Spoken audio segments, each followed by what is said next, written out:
नमस्कार। आप देख रहे हैं बिस्तक और मैं हूं आपके साथ श्रेया ठाकुर। इस वक्त की सबसे बड़ी खबर पर हम चर्चा करने जा रहे हैं हिंडनबर्ग के ऊपर।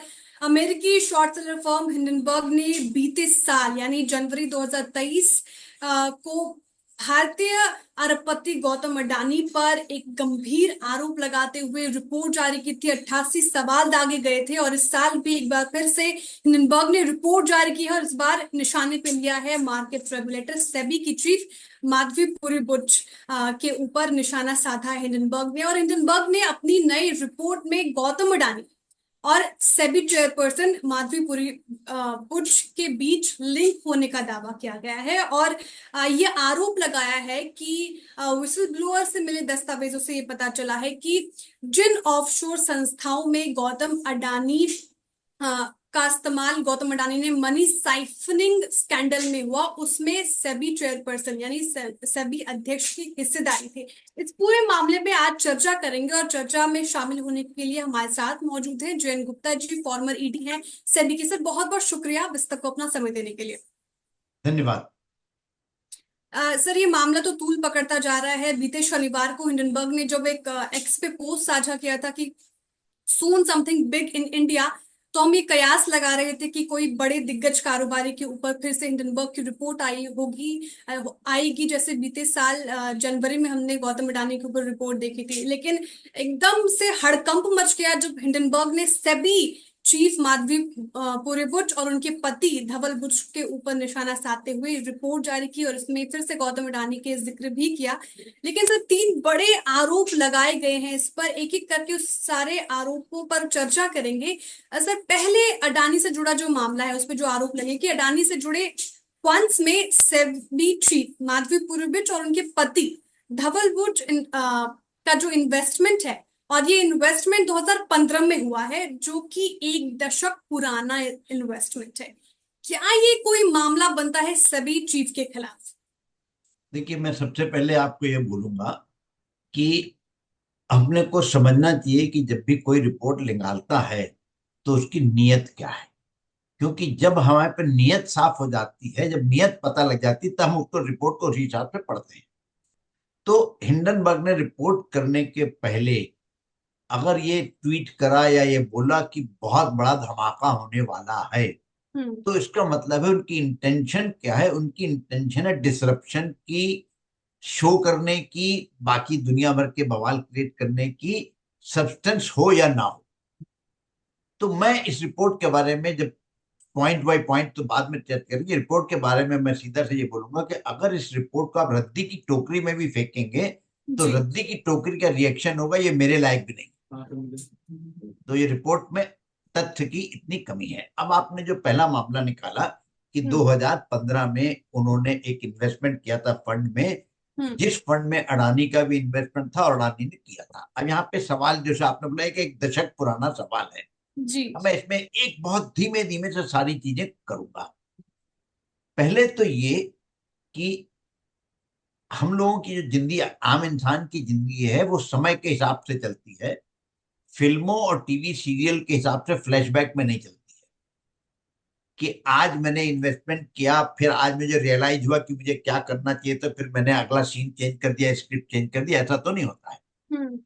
अब आज की डेट में लॉ क्या है और पहले लॉ क्या था। तो जब 2015 में माधवी पुरी बुक और उनके पति दोनों एनआरआई थे, वो सिंगापुर में रहते थे। हम्म। तो as far as they are concern, वो उनका इंडियन लॉ में उस वक्त इन्वेस्टमेंट करने का कोई वो रूल नहीं था, जब तक कि वो अपना टैक्सेशन वगैरह प्रॉपर करते हो। उसमें मुझे कोई जानकारी नहीं, लेकिन उम्मीद है कि वो सब करते होंगे। हम्म। अब कोई भी फंड में इन्वेस्टमेंट करने जाता है तो फंड वाले की ड्यूटी होती है कि वो आपको बताए कि वो लीगली रजिस्टर्ड फंड है, जो इन लोगों ने देखा होगा।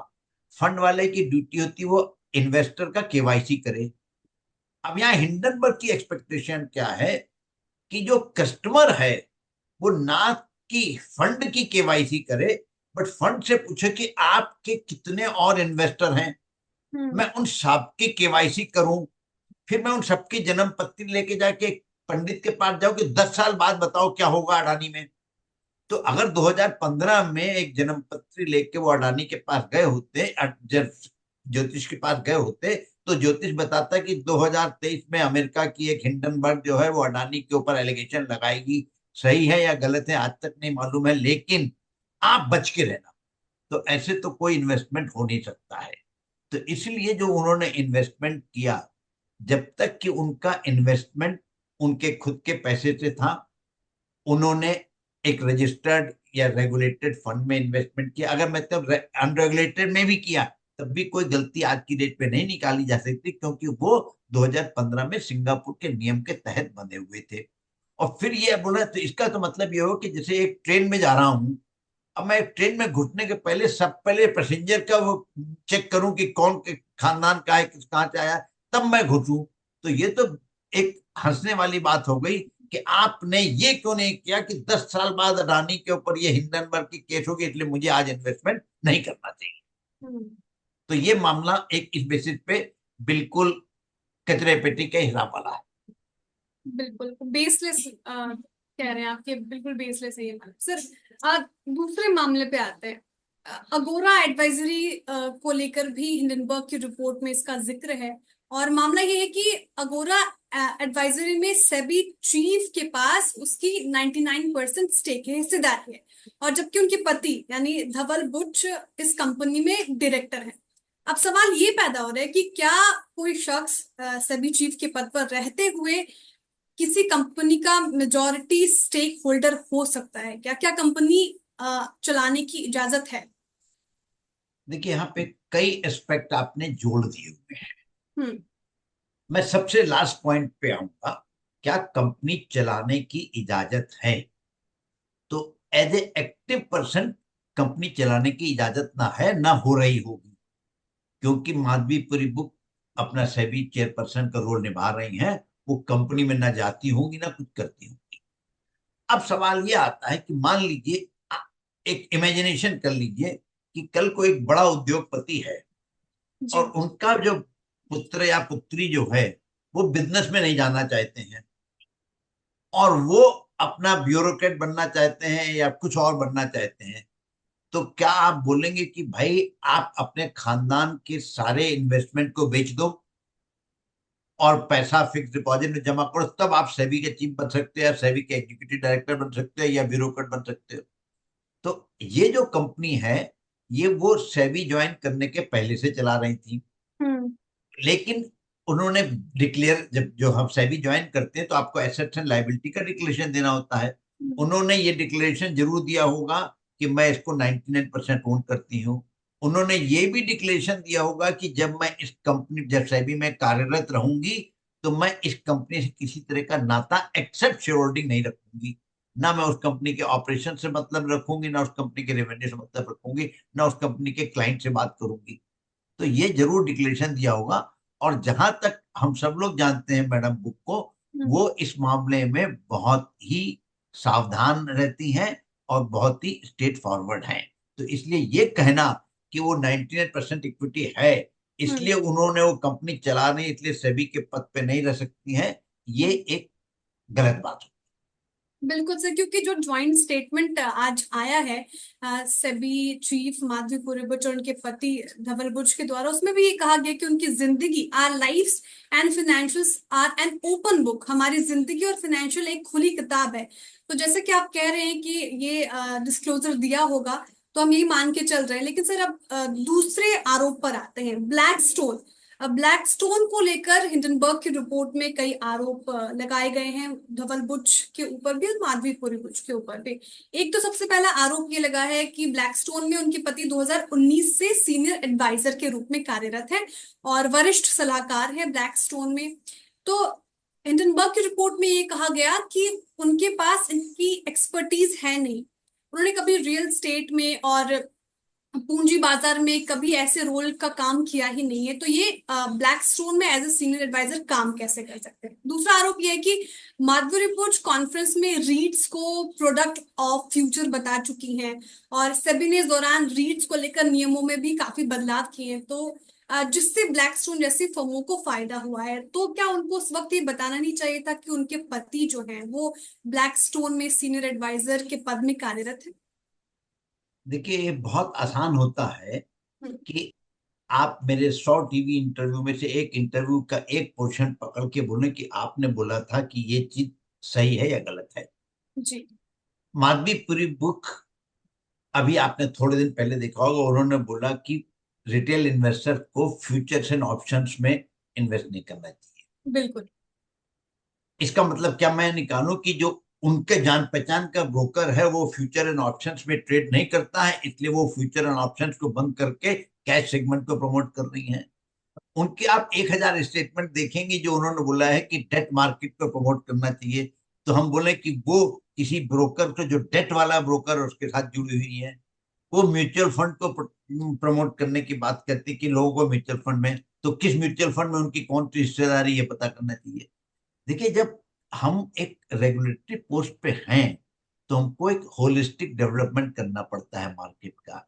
ऐसा नहीं है कि मैं पर्सनली जिस प्रोडक्ट से चिढ़ता हूं तो मैं उसको प्रोडक्ट प्रमोट नहीं करूं, जिसको से या मैं किसी एक आदमी को लाइक करता हूं तो उसको प्रमोट करूं। ऐसा कोई रेगुलेटर कर नहीं सकता है और सिस्टम अलाउ नहीं करता है। हम्म। दूसरी बात जो एक एलिगेशन है कि उन्होंने रीट्स में बहुत चेंज किए, तो मेरा दो सवाल है। आप हिंदुस्तान में कितने रेगुलेटर हैं? एक आरबीआई है, एक आईआरडीएआई है, एक सेबी है, एक एमसीए है, हम्म। और बाकी आईबीबीआई है, बाकी कई सारे रेगुलेटर हैं। आप मुझे एक रेगुलेटर बताइए जिसका वर्किंग प्रोसेस इतना ट्रांसपेरेंट हो, जो हर लॉ बनाने के पहले कंसल्टेशन पेपर इशू करे। अब आपका कहना है कि जो कमेटी में लोग होते हैं वो भी मादरीपुरी बुक के चाबुक से चलते हैं, फिर वो रिपोर्ट बनाते हैं, तो फिर मादरीपुरी बुक की चाबुक जो है सारी जनरल पब्लिक के ऊपर चलती है कि वो उसी तरह के रिकमेंडेशन देते हैं। तो फिर इस हिसाब से तो मादरीपुरी जो है दुनिया की सबसे ताकतवर इंसान हुई कि वो हर एक को कंट्रोल कर सकती हैं। अब रही बात, क्या मिस्टर बुक का एक्सपर्टाइज है कि नहीं है? हम्म। मेरे दो मानने हैं इसमें। हम्म। एक तो हमको तथ्य नहीं मालूम है कि मिस्टर बुच का क्या रोल है ब्लैक स्टोन में, उन्होंने क्या किया, क्या अचीव किया, बिल्कुल मान्य। तो हम्म। इसके बेसिस पे अगर हम उनको बोले कि वो कम्पिटेंट नहीं है या इनकम्पिटेंट है या उनको सिफारिश से नौकरी मिली, ये एक गलत चीज होगी।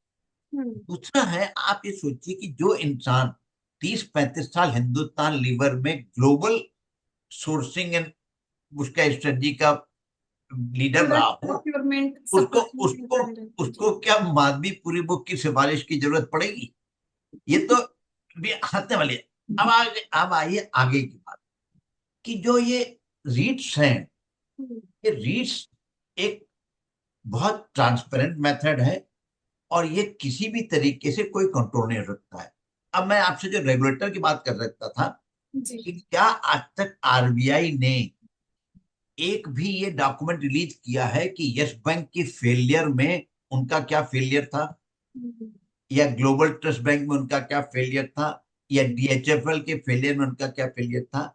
आरबीआई कोई भी नियम जो है कंसल्टेशन पेपर से ये तो बनाता नहीं है, और अगर कंसल्टेशन पेपर रिलीज करता है तो उसमें क्या हुआ ये भी किसी को नहीं बताता है, वो सब चलते हैं। इसी तरह आईआरडीए है, बाकी लोग हैं।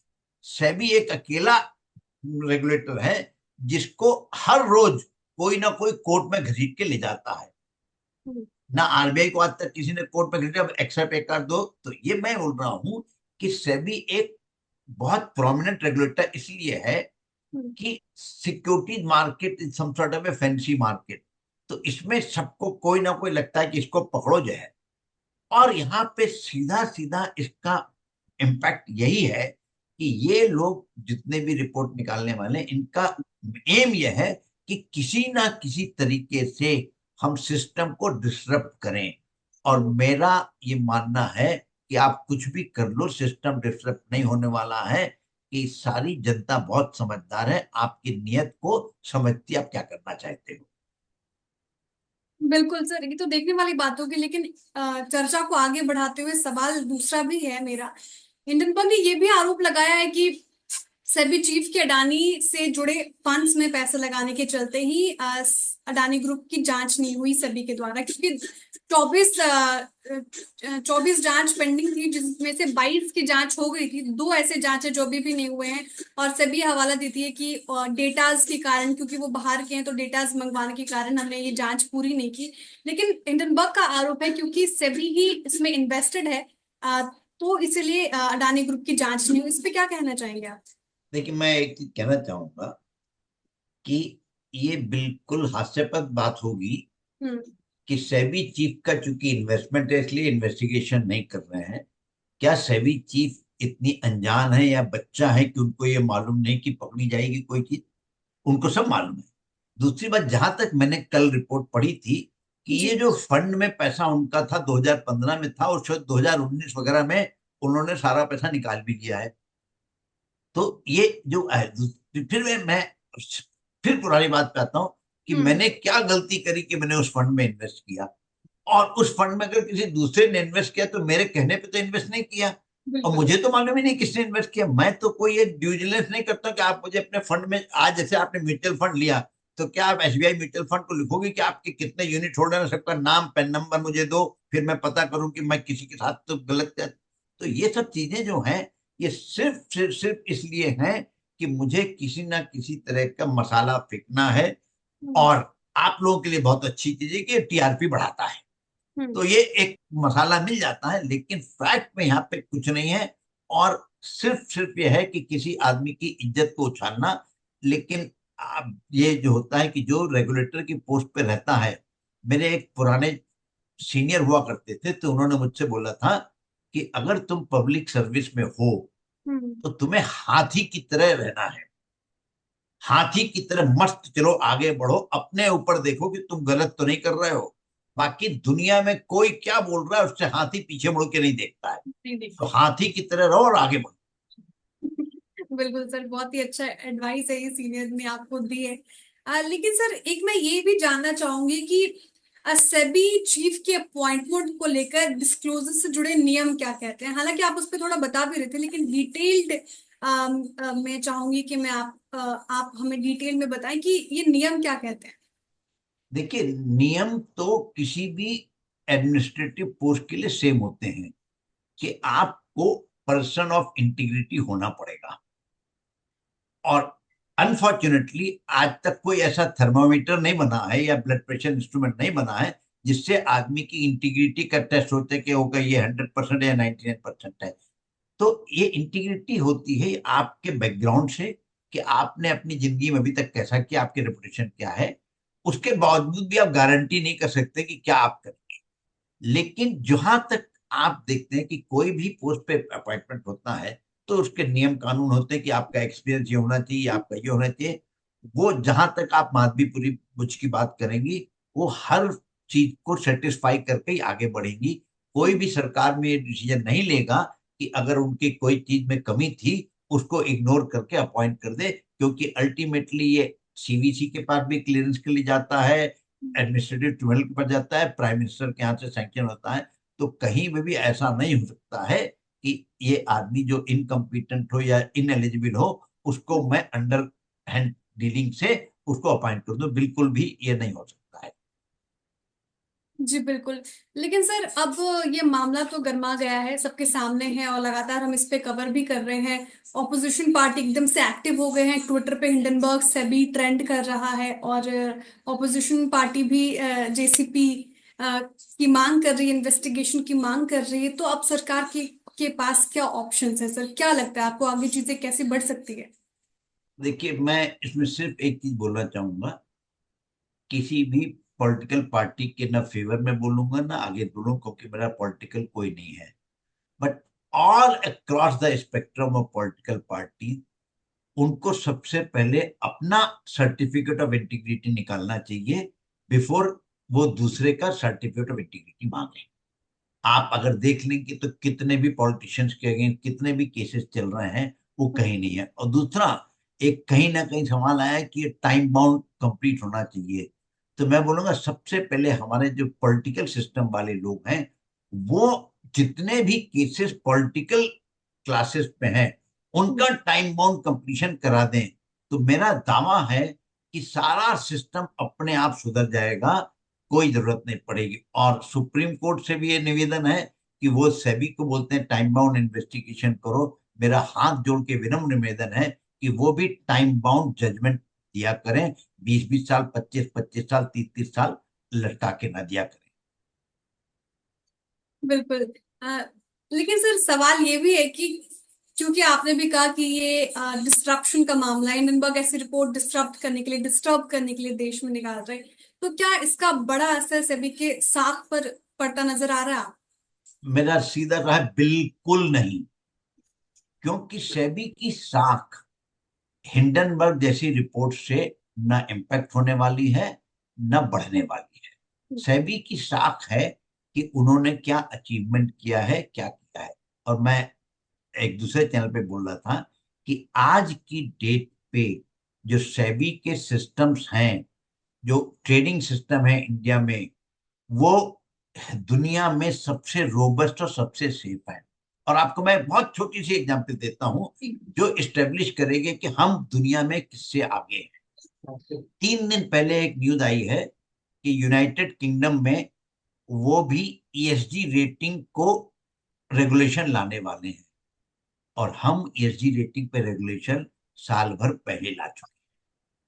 तो इसलिए हम बताना है, हम लोग बड़े आउटवर्ड लुकिंग पर्सन है, आगे हैं दुनिया से। प्रॉब्लम यह है कि लोगों को ये आदत है कि हमको पीछे देखने की। हम अगर आगे आ जाते हैं तो उनको तकलीफ होती है। ठीक है सर, काफी ज्यादा आक्रोश नजर आ रहा है सोशल मीडिया पर। निवेशक जो हैं, दर्शक जो हैं, और जो शेयर बाजार में इन्वेस्ट करते हैं, जो इस पे एक पैनी नजर बना के रखते हैं, बाजार पार्टिसिपेंट्स, वो बड़े नाराज हैं। उनकी नाराजगी की वजह क्या देख रहे हैं आप? देखिए, मुझे तो मालूम नहीं कौन रहा है, क्योंकि मैं देखिए ना बाई एंड सेल कोई एडवाइस नहीं देता हूँ, मैं स्टॉक मार्केट में इस तरह की बात नहीं करता हूँ।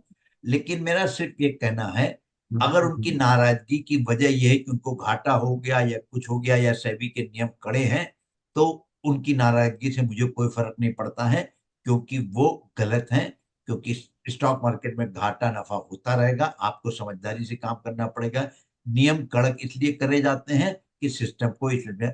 अगर आपकी नाराजगी ये है कि हिंडनबर्ग की रिपोर्ट आई और सेबी चीफ के अगेंस्ट कुछ बोला है, उसमें तथ्य है, तो वहां मैं आपसे बोलूंगा कि यह आपकी नाराजगी बिल्कुल गलत है।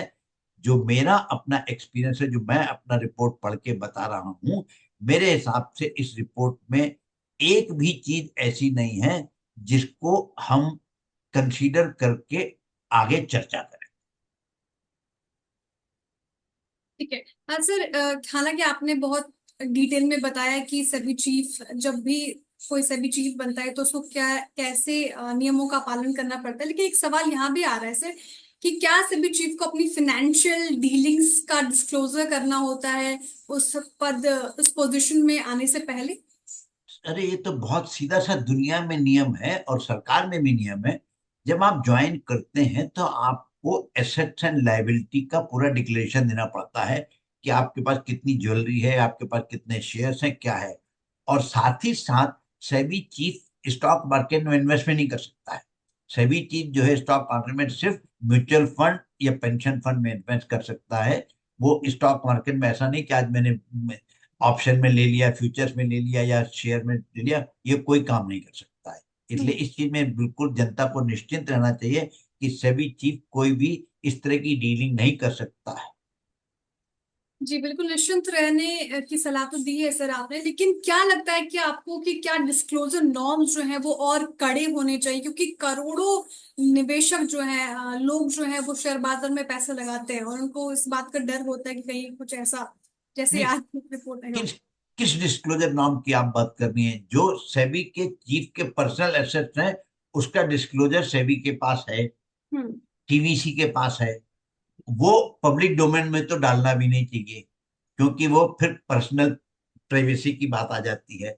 बाकी जो डिस्क्लोजर नाम, आप सेबी चीफ को छोड़ दीजिए। जो सेबी के नियम कानून है उसमें डिस्क्लोजर नाम में रोज बदलाव आता रहता है, क्योंकि देखिए क्या होता है, कोई भी सिस्टम परफेक्ट नहीं हो सकता है। हम्म। हम कोई सिस्टम बनाते हैं, कोई लॉ बनाते हैं, जो उस पर इम्प्लीमेंटेशन होता है तो दो चालाक आदमी उस लॉ को तोड़ते हैं। तो हम फिर समझदार हो जाते हैं, उसको हम फिर प्लग करते हैं। फिर वही दो की जगह चार समझदार आदमी कोई और समझदारी करके तोड़ते हैं, तो फिर हम कोई नॉर्म लगाते हैं। तो ये जो चूहे बिल्ली की रेस है, ये हमेशा चलती रहेगी, ये कभी खत्म नहीं हो सकती है। लेकिन रेगुलेटर जो आज की डेट में रेगुलेटर है, वो मैं फिर बोल रहा हूँ, वो बहुत ही समझदारी से काम करता है, बहुत ही फुर्ती से काम करता है। बुरा जरूर लगता है कि रूल चेंज हो रहे हैं, लेकिन हम्म। हमको ये ध्यान रखना चाहिए, रूल हमारे भले के लिए चेंज हो रहे हैं। रेगुलेटर अपने भले के लिए कोई रूल नहीं चेंज करता है। जी सर। जॉइंट स्टेटमेंट जो सेबी चीफ और उनकी पति द्वारा जो आज आया है हमारे समक्ष, उसमें ये साफ साफ बताया उन्होंने कि एक तो ये सारे आरोपों को उन्होंने सिरे से खारिज किया है और खोखले बताए हैं सारे दावों को, एलिगेशंस को, आरोपों को, इसमें कोई सच्चाई नहीं है ये कहा गया है स्टेटमेंट में। साथ साथ कहा गया है कि एक डिटेल स्टेटमेंट भी आना है माधवी पुरीबुच और उनके पति द्वारा। तो वो डिटेल स्टेट में क्या कुछ बड़ी बातें होंगी सर, वो तो देखने वाली बात होगी। लेकिन आखिर में माधवीपुरी बुट जी ने वहां पे लिखा कि क्योंकि हिंडनबर्ग को शो कॉज नोटिस हमने जारी किया था, उस पर ये एक पलटवार हो सकता है और कैरेक्टर असैसिनेशन का आरोप सेबी चीफ ने हिंडनबर्ग पे लगाया है। इसको कैसे देख रहे हैं? देखिए, मैं तो सबसे पहले शुरुआत में यही कहा था हम्म। कि अगर मैं बोलूं कि मैं कल रिपोर्ट रिलीज करने वाला हूं, धमाका करने वाला हूं, तो मेरा कोई ना कोई एजेंडा है। और यहाँ पे लिंक इस तरह से आ रहा है कि उस हिंडनबर्ग को शोकॉज नोटिस मिला, तो उन्होंने एज ए रिटेलिएशन सेबी के चीफ पे एलिगेशन लगाया। इसमें क्या सच्चाई है ये मैं नहीं जान सकता हूँ, मुझे मालूम नहीं है। लेकिन जैसे हिंडनबर्ग को हक है कुछ कहने का, तो उसी तरह माधवीपुरी बुक को भी हक है कि उसको रिटॉर्ट करने का। बिल्कुल। लेकिन सर क्या लगता है आपको, कल क्या मार्केट नर्वस होगा? ये सवाल आउट ऑफ द देख क्वेश्चन है बट स्टिल। देखिए, मैं मार्केट के ऊपर कमेंट नहीं करता हूँ, क्योंकि market 1 billion factor known and 10 billion unknown factor के ऊपर वर्क करता है। लेकिन मेरी फिर से रिक्वेस्ट सबसे होगी कि इस रिपोर्ट को कोई भी वैल्यू मत दीजिए, और जो आपको ट्रेडिंग करनी है, जो आपको इन्वेस्टमेंट करना है, अपने बाकी नियमों के हिसाब से, बाकी जानकारी हिसाब करिए। इस रिपोर्ट के बेसिस पे कुछ मत कीजिए। और आपको करना है तो ये आपकी रिस्क है, मैं कुछ नहीं करा सकता हूँ। फिर हालांकि हमने डिस्कस भी किया कि अब क्या ऑप्शंस हैं सरकार के पास और आगे क्या हो सकता है, लेकिन सर सेबी चीफ के पास क्या ऑप्शंस हैं? हालांकि उन्होंने कहा कि डिटेल स्टेटमेंट आना बाकी है, फिर क्या कुछ एक्शन हमें देखने को मिलेगा वो देखने वाली बात होगी। लेकिन क्या लगता है फिर आपको, एक्शन क्या हो सकता है, उनके पास क्या ऑप्शंस बचे हैं? देखिए, एक ये सवाल तो आपको सभी चीफ से करना पड़ेगा, क्योंकि मुझे मालूम नहीं उनके दिमाग में क्या है। हम्म। दूसरा है, ये सवाल ही सेल्फ रॉन्ग है कि मेरे पास मुझे ऑप्शन की जरूरत थी कि जब मैं इस रिपोर्ट को खारिज कर रहा हूं तो मैं क्या ऑप्शन करूंगा। मैं अपना समय क्यों वेस्ट करूंगा ऐसे काम में जिसका मुझे कोई प्रोडक्टिव आउटपुट नहीं मिलना है। हम्म।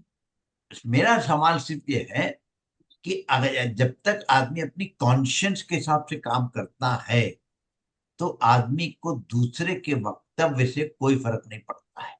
क्योंकि दूसरा इंसान मैं क्या हूं ये नहीं जान सकता है। बिल्कुल। आप भी अपने से ज्यादा आपको कोई दूसरा नहीं जानता है। ना आपके माँ ना बाप, जो हम हैं वो हम जानते हैं। तो इसलिए सेबी सीफ को ये पूरा विश्वास है कि वो क्या है, कैसे करते हैं। अब ये सवाल है कि चूंकि पब्लिक डोमेन में आ गया है, तो कुछ कुछ ऐसे लोग होते हैं जो हर चीज पे विश्वास कर लेते हैं, और खास तौर से निगेटिव न्यूज पे बहुत जल्दी विश्वास करते हैं। तो उनके लिए इस तरह के स्टेटमेंट की उन्होंने डिनाई किया है, और एक ये प्रूफ आ गया है, वो सफिशिएंट होना चाहिए।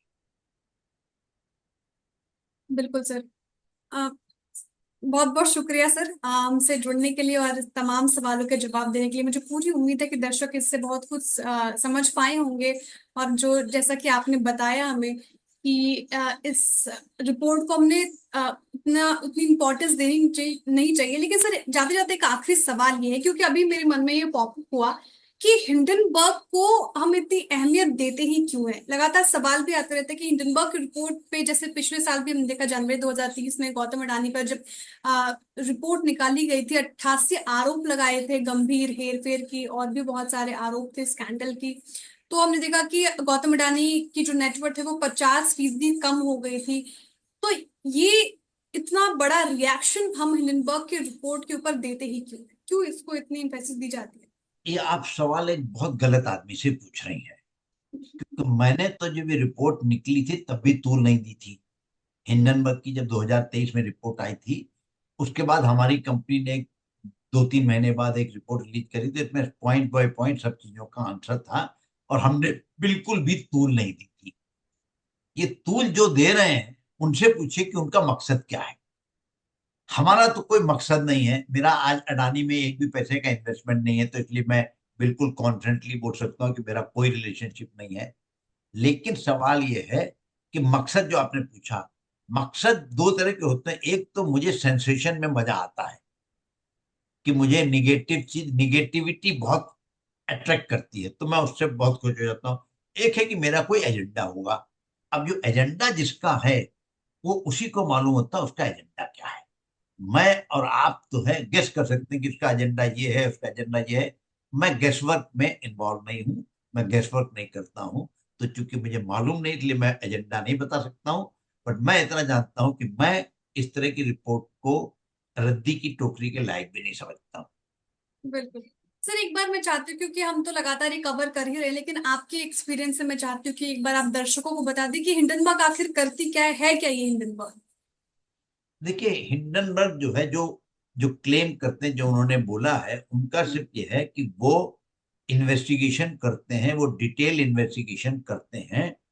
और वो डिटेल इन्वेस्टिगेशन कई बार किसी के कहने पे करते हैं, जिससे कि वो अगर किसी कंपनी में कोई निगेटिव चीज है तो उस पहले उस कस्टमर को बताते हैं। कस्टमर जो है उसके बेसिस पे पोजीशन ले लेता है, बेचता है या खरीदता, जो भी करता है। और जब वो कस्टमर की पोजीशन हो जाती है तो ये रिपोर्ट को मार्केट में रिलीज करते हैं। और मार्केट में जैसा आपने देखा था, एक्सपेक्टेड फॉल हो जाता है। उसकी वजह से जो उनका क्लाइंट है वो पैसा कमाता है। तो मोटा मोटा ये है कि ये कोई धर्म का काम नहीं करते हैं, ये भी पैसे के लिए काम करते हैं। इनका पैसा कमाने का तरीका दूसरा है, आपका पैसा कमाने का तरीका दूसरा है, मेरा पैसे कमाने का तरीका दूसरा है। हर आदमी को पैसा कमाने की जिंदगी में इजाजत है, परमिशन है, एज लॉन्ग एज वो लीगल फ्रेमवर्क में फिट होता है। क्या लगता है सर आपको, ये इंडिया टारगेट हो रहा है इसके, मतलब इंडिया को ही टारगेट करके ये रिपोर्ट जारी की, पिछले साल भी इस साल भी? देखिए, ये ऐसा है, प्रूफ तो ना मेरे पास है ना आपके पास है। बट हम लोग 2+2 करके 4 तो बना ही सकते हैं, अगर 5 नहीं कर सकते हैं। ये देखिए, जो टाइमिंग होती है उससे कुछ थोड़ा थोड़ा इंडिकेशन लगता है। जब हिंडनबर्ग की रिपोर्ट निकली थी लास्ट ईयर, तो क्या था, देखिए, अडानी का एफपीओ था, इंडिया का बजट सेशन शुरू होने वाला था और G20 की मीटिंग होने वाली थी। जी। तो मैक्सिमम डैमेज पहुंचाने के आइडिया से किया गया। हम्म। अब उसके क्या हुआ कि उसका चूंकि कोई इम्पैक्ट नहीं हुआ, तो फिर आपने पहले कोटक को टारगेट किया, वो भी कुछ इम्पैक्ट नहीं हुआ। तो आपने सोचा कि चलो रेगुलेटर को टारगेट करो, और आपके पास रीजन भी है कि रेगुलेटर ने आपको शो कॉज नोटिस दिया हुआ है। तो ये सब चीजें जो होती हैं, ये हर आदमी का अपना अपना बिजनेस डिसीजन है। वो क्यों टारगेट कर रहा है ये उसी को मालूम है, मुझे नहीं मालूम है। जो थ्योरी, दुनिया भर की थ्योरी आती है, मैं थ्योरी को आगे बढ़ा नहीं सकता क्योंकि मुझे जानकारी नहीं। जी सर, बहुत अच्छी तरीके से आपने सिलसिलेवार तरीके से हमें पूरी जानकारी दी। बहुत बहुत शुक्रिया बिस्तक को अपना समय देने के लिए। बहुत बहुत शुक्रिया। बिस्तक आपके लिए लाया है प्रीमियम मेंबरशिप प्रोग्राम, जहां आपको मिलेंगे कई सारे फायदे, जिनमें मार्केट न्यूज़लेटर, लाइव चैट पर आपके सवालों के सबसे पहले जवाब, मार्केट आउटलुक, वीकेंड पर मार्केट स्कैन, एंकर्स के साथ चैट और भी बहुत कुछ। इस प्रीमियम सब्सक्रिप्शन में 3 तरह के प्लान्स हैं, सिल्वर, गोल्ड और प्लैटिनम, जिनकी शुरुआत मात्र 159 रुपए महीने से होती है। इससे जुड़ना भी बेहद आसान है। बिस्तक के YouTube चैनल पर जाएं, ज्वाइन बटन पर क्लिक करें और अपना प्लान सिलेक्ट करें। बस बन गए आप हमारे प्रीमियम मेंबर।